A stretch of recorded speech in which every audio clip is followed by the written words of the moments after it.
ನಮಸ್ಕಾರ. ಈಗ ನಾನು ಕೆಲವೊಂದು ಅತಿ ಮುಖ್ಯವಾದಂತಹ ಮಾಹಿತಿ ಕೊಡೋದಕ್ಕೆ ಇಷ್ಟಪಡ್ತೇನೆ. ಇದು ವಿಶೇಷವಾಗಿ ಗರ್ಭಿಣಿಯರಿಗೆ ಕೊಡುವಂಥ ಮಾಹಿತಿ. ಇದರ ಮೂಲ ಉದ್ದೇಶ ಗರ್ಭ ಅಂಗವಿಕೃತಿಯನ್ನು ತಡೆಗಟ್ಟುವಂಥದ್ದು. ಗರ್ಭ ಅಂಗವಿಕೃತಿ ಅಥವಾ ಟೆರಟಲಾಜಿಕಲ್ ಡಿಫೆಕ್ಟ್ಸ್ ಆಫ್ ದ ಫೀಟಸ್ ಇದು ಪ್ರಿವೆಂಟಬಲ್. ಆಚಾರ್ಯ ಚರಕರ ಹೇಳೋ ಹಾಗೆ, ಆಚಾರ್ಯ ಪ್ರಾತಃ ಸ್ಮರಣೀಯರಾದಂಥ ಆಚಾರ್ಯ ಚರಕರ ಹೇಳೋ ಹಾಗೆ, ಇವುಗಳನ್ನು ಆರಂಭದಲ್ಲಿಯೇ ಸಾಕಷ್ಟು ಮುತುವರ್ಜಿ ವಹಿಸಿ ಚಿಕಿತ್ಸೆ ನೀಡಿದಾಗ ಇಂತಹ ಗರ್ಭ ಅಂಗವಿಕೃತಿಗಳು, ಗರ್ಭದ ವಿಕೃತಿ, ಅಬ್ನಾರ್ಮಲಿಟಿ ಆಗೋ ಸಾಧ್ಯತೆ ಇಲ್ಲ.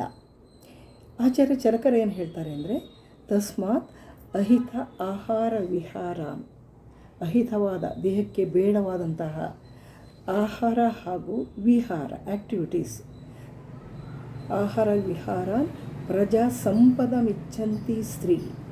ಪ್ರಜಾ ಸಂಪತ್ತು ಅಂದರೆ ಒಂದು ಸಂತಾನ, ಒಂದು ಒಳ್ಳೆಯ ಸಂತಾನ, ಒಳ್ಳೆಯ ಪ್ರಾಜಿನಿ ಬೇಕು ಅಂತ ಇಷ್ಟಪಡುವಂತಹ ಮಹಿಳೆ ಪ್ರಜಾ ಸಂಪದಮಿಚ್ಛಂತಿ ಸ್ತ್ರೀ ವಿಶೇಷೇಣ ವರ್ಜಯೇತ್. ಇದನ್ನು ವಿಶೇಷವಾಗಿ ಅವಳು ಬಿಟ್ಟು ಬಿಡಬೇಕು, ಅದನ್ನು ವರ್ಜನೀಯ ಅಂತ ಪರಿಗಣಿಸಿ ಅವುಗಳನ್ನು ತಗೊಳ್ಬಾರ್ದು.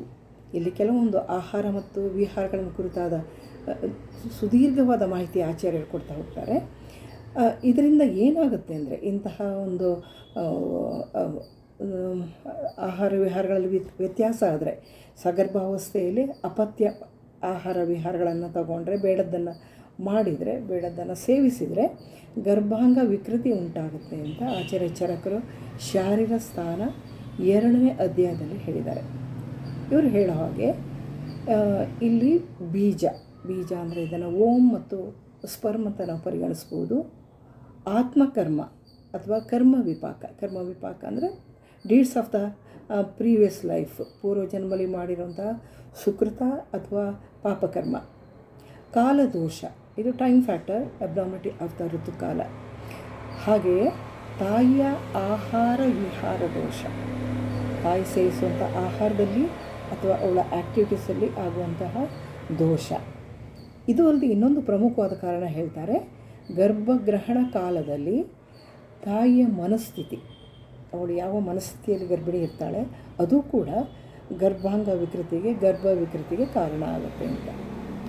ಇದರಿಂದ ಅವರು ಹೇಳೋ ಹಾಗೆ ಸಂಸ್ಥಾನ ಅಂದರೆ ಯಾವುದೇ ಒಂದು ಸಿಸ್ಟಮ್ ಇರ್ಬೋದು, ರೆಸ್ಪಿರೇಟರಿ ಇರ್ಬೋದು, ರಿಪ್ರೊಡಕ್ಟಿವ್ ಇರ್ಬೋದು, ಡೈಜೆಸ್ಟಿವ್ ಇರ್ಬೋದು, ಬಿಲಿಯರಿ ಸಿಸ್ಟಮ್ ಇರ್ಬೋದು, ಯಾವುದೇ ಸಂಸ್ಥಾನ ಅಥವಾ ಅದರಲ್ಲಿ ಸಂಬಂಧಪಟ್ಟಂತಹ ಒಂದು ಅಂಗ, ಲಿವರ್ ಅಥವಾ ಕಿಡ್ನಿ ಅಥವಾ ಹಾರ್ಟ್, ಹೀಗೆ. ಅಥವಾ ವರ್ಣ ವಿಕೃತಿ, ಕಲರಲ್ಲಿ ಏನಾದರೂ ವ್ಯತ್ಯಾಸ ಬರ್ಬೋದು. ಕೆಲವರಿಗೂ ಅಬ್ನಾರ್ಮಲ್ ಕಲರೇಷನ್ ಇರುತ್ತೆ, ವಿಟಿಲಿಗೋ ಮುಂತಾದವು. ಇಂದ್ರಿಯಗಳು, ಇಲ್ಲಿ ಇಂದ್ರಿಯಗಳು ಅಂದರೆ ಅಬ್ನಾರ್ಮಲ್ ಸಂಸ್ಥಾನ ವರ್ಣ ಇಂದ್ರಿಯ ಅಂದರೆ ಇಲ್ಲಿ ಜ್ಞಾನೇಂದ್ರಿಯ ಹಾಗೂ ಕರ್ಮೇಂದ್ರಿಯ ಎರಡನ್ನೂ ಪರಿಗಣಿಸಬೇಕಾಗತ್ತೆ. ಇಂಥ ಒಂದು ವಿಕೃತಿ ಉಂಟಾಗಬಹುದು. ಹೇಗಾಗುತ್ತೆ ಅಂತ ಅವರೊಂದು ಸಣ್ಣ ಉದಾಹರಣೆ ಕೊಟ್ಟಿದ್ದಾರೆ. ಈ ಉದಾಹರಣೆಯಲ್ಲಿ ಏನು ಹೇಳ್ತಾರೆ ಅಂದರೆ, ವರ್ಷ ಋತುವಿನಲ್ಲಿ ವರ್ಷಕಾಲದಲ್ಲಿ ತುಂಬಿ ಹರಿಯುವಂಥ ಒಂದು ನದಿಯ ಒಡಲಿಗೆ ಒಂದು ದೊಡ್ಡ ಮರ ಬಿತ್ತು ಅಂದರೆ, ಆ ಮರ ಹೇಗೆ ನದಿಯ ಅಕ್ಕಪಕ್ಕದ ದಡಕ್ಕೆ ತಾಗುತ್ತಾ, ಅದರಲ್ಲಿರುವಂಥ ಬಂಡೆಗೆ ತಾಗುತ್ತಾ ವಿಕಾರಗೊಳ್ಳುತ್ತೆ, ಯಾವ ರೀತಿ ಅದು ವಿಕೃತವಾಗುತ್ತೆ, ಅದೇ ರೀತಿ ಗರ್ಭದಲ್ಲಿರುವಂಥ ಶಿಶು ಕೂಡ ಗರ್ಭ ಅಂಗವಿಕೃತಿ ಆಗುವಂತಹ ಸಾಧ್ಯತೆ ಇದೆ ಅಂತ ಆಚಾರ್ಯ ಚರಕರ ಹೇಳ್ತಾರೆ. ಸುಶ್ರುತರು ಏನು ಹೇಳ್ತಾರೆ ಅಂದರೆ, ಗರ್ಭಿಣಿಯ ಬಯಕೆ ಅಥವಾ ಪೀಕ ಅಥವಾ ಅವಳೇನು ಬಯಕೆ ಅಂತ ಏನು ಹೇಳ್ತೀವಿ, ಅದನ್ನು ದೌರ್ಬಲ್ಯ ಅವಸ್ಥೆ ಅಂತ ಹೇಳ್ತೀವಿ. ಅದು 1ರಿಂದ 2ನೇ ತಿಂಗಳೊಳಗೆ ಗರ್ಭಕ್ಕೆ ಅದರದ್ದೇ ಆದ ಹೃದಯ ಉಂಟಾಗುತ್ತೆ, ಹಾಗೂ ಅದು ತನಗೆ ಏನು ಬೇಕು ಅಂತ ಗರ್ಭಿಣಿಯ ಮೂಲಕ ಹೇಳಿಸುತ್ತೆ ಅಂತ ಆಚಾರ್ಯರು ಹೇಳ್ತಾರೆ. ಹೀಗೆ ಗರ್ಭಕ್ಕೆ ಯಾವುದರ ನ್ಯೂನತೆ ಇದೆ, ಯಾವುದು ಬೇಕಾಗಿದೆ, ಅದರ ಪೂರೈಕೆ ಆಗದೆ ಹೋದರೆ ಕೂಡ ಗರ್ಭ ಅಂಗ ವಿಕೃತಿ ಉಂಟಾಗುತ್ತೆ ಅಂತ. ವಾಗ್ಭಟರು ಹೇಳೋ ಹಾಗೆ, ಎಳೆಯ ಪ್ರಾಯ ಅಂದರೆ 16 ವರ್ಷೀಯ ಬಾಲ ಅಂತ, ಈಗ 16 ವರ್ಷ ಅಥವಾ ಎಳೆಯ ವಯಸ್ಸಿನಲ್ಲಿ ಗರ್ಭಿಣಿ ಆದರೆ ಆಗ ಕೂಡ ಕಾಂಜಿನೆಟಲ್ ಎನಾಮಲೀಸ್ ಆಗುವಂಥ ಸಾಧ್ಯತೆ, ಗರ್ಭಾಂಗ ವಿಕೃತಿ ಉಂಟಾಗುವಂಥ ಸಾಧ್ಯತೆ ಇದೆ ಅಂತ ಹೇಳ್ತಾರೆ.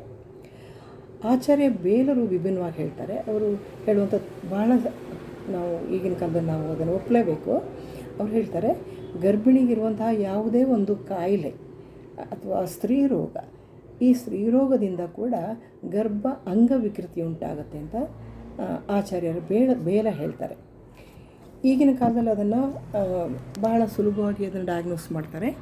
ಅದನ್ನು ಡಯಾಗ್ನೋಸ್ ಹೇಳಿದ್ರೆ ಪ್ರೀನೇಟಲ್ ಡಯಾಗ್ನೋಸಿಸ್, ಈ ಪ್ರೊಸೀಜರ್ ಅಬ್ನಾರ್ಮಲಿಟಿ ಏನಿದೆ ಅದನ್ನು ಫ್ರೀಕ್ವೆಂಟಾಗಿ ಅವಳಿಗೆ ಆ್ಯಂಟಿನೇಟಲ್ ಕೇರ್ ನಾವು ಏನು ಕೊಡ್ತೀವಿ, ಪ್ರತಿ ತಿಂಗಳು ಅಥವಾ ಪ್ರತಿ 3 ತಿಂಗಳಿಗೊಂದು ಸರಿ ಹೀಗೆ ಬಂದಾಗ ಅವಳಿಗೆ ಕೆಲವೊಂದು ಪರೀಕ್ಷೆಗಳನ್ನು ನಾವು ಅಡ್ವೈಸ್ ಮಾಡ್ತೀವಿ. ಅದ್ರಲ್ಲಿ ಮುಖ್ಯವಾಗಿ ಅವಳದ್ದು ರಕ್ತದ ಪರೀಕ್ಷೆ ಇರ್ಬೋದು, ಮೂತ್ರದ ಪರೀಕ್ಷೆ ಇರ್ಬೋದು, ಸರ್ವೈಕಲ್ ಸೈಟಾಲಜಿಯ ಪರೀಕ್ಷೆ ಇರ್ಬೋದು, ಅಥವಾ ಅಗತ್ಯ ಬಿದ್ದಾಗ ಅದರಲ್ಲಿ ಬೇರೆ ಯಾವುದಾದ್ರೂ ರೂಬೆಲ್ಲ, ಹೆಪಟೈಟಿಸು ಅಥವಾ ವೈರಸ್ಸು ಇನ್ಯಾವುದೋ ಇನ್ಫೆಕ್ಷನ್ ಆಗಿದೆ ಅಂತ ಅದನ್ನು ರೋಲ್ ಔಟ್ ಮಾಡ್ತೀವಿ. ಮತ್ತು ಮುಖ್ಯವಾಗಿ ಜೆನೆಟಿಕ್ ಸೀರಮ್ ಆಲ್ಫಾ ಫೀಟೋಪ್ರೋಟೀನ್ ಅಂತ ಮಾಡ್ತೀವಿ. ಅದು ಜೆನೆಟಿಕ್ ಸ್ಕ್ರೀನ್ ಅಂತ ಹೇಳ್ತೀವಿ. ಇದು ತುಂಬ ಮುಖ್ಯವಾಗಿದ್ದು ಇದು ಸುಮಾರಾಗಿ ಒಂದು 4 ತಿಂಗಳ ಹಾಗೆ 3-4 ತಿಂಗಳ 15-18 ವಾರದಲ್ಲಿ ತಾಯಿಗೆ ಈ ಪರೀಕ್ಷೆಯನ್ನು ನಾವು ಹೇಳ್ತೀವಿ. ಇದರಲ್ಲಿ ನ್ಯೂರಲ್ ಟ್ಯೂಬಲ್ ಡಿಫಾರ್ಮಿಟಿ ಅಥವಾ ಡೌನ್ ಸಿಂಡ್ರೋಮ್ ಈ ಥರದ್ದು ಏನಾದರೂ ಇರ್ಬೋದು ಅಂತ ಅದನ್ನು ಕೂಡ ರೋಲ್ ಔಟ್ ಮಾಡ್ತೀವಿ.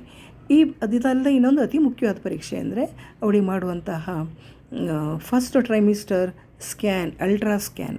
ಈ ಟ್ರಾನ್ಸ್ ಅಬ್ಡಾಮಿನಲ್ ಸ್ಕ್ಯಾನಿಂಗಿಂದ ಆ ತಾಯಿಯಲ್ಲಿ ಏನಾದರೂ ಡಿಫೆಕ್ಟ್ ಇದೆಯೋ, ಅದರ ಅಕ್ಯುರೇಟ್ ಡೇಟಿಂಗು, ಗರ್ಭಕ್ಕೆ ಎಷ್ಟು ದಿನ ಆಗಿದೆ, ಅಲ್ಲಿ ಒಳಗಡೆ ಎಷ್ಟು ಗರ್ಭಗಳಿವೆ, ಮತ್ತು ಇನ್ನು ಬೇರೆ ಯಾವುದಾದ್ರೂ ಗ್ರಾಸ್ ಫೀಟಲ್ ಎನಾಮಲಿ ಇದೆಯಾ ಅಥವಾ ಬೇರೆ ಏನಾದರೂ ಪೆಥಾಲಜಿ ಉಂಟಾ, ಇದನ್ನು ಗರ್ಭಿಣಿಗೆ ಸೌಂಡ್ ಎಕ್ಸಾಮಿನೇಷನ್ ಮಾಡೋ ಮೂಲಕ ಇದನ್ನು ಕಂಡುಹಿಡಿಯಬಹುದು.